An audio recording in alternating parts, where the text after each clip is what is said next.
Ah, donc ça a l'air de marcher. Je ne sais pas quelle plateforme sera utilisée pour mon oral. J'espère que ce sera une plateforme qui marchera sur mon ordi.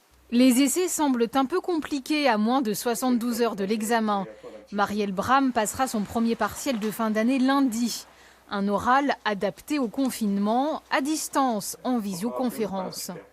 Également présidente de l'UNEF à Orléans, elle espère que les enseignants feront preuve d'indulgence.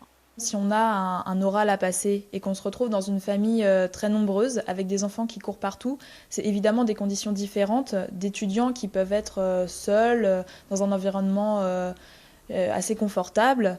Et puis il y a aussi les étudiants qui sont confinés dans des petites structures, dans des 9 mètres carrés. Et ça, c'est aussi très compliqué à pouvoir gérer psychologiquement d'être confiné dans un petit espace. Et ça aussi, c'est quelque chose à prendre en compte, tous ces aspects un peu psychologiques des étudiants. On ne peut pas dire que tous les étudiants ont les mêmes conditions d'études à l'heure actuelle.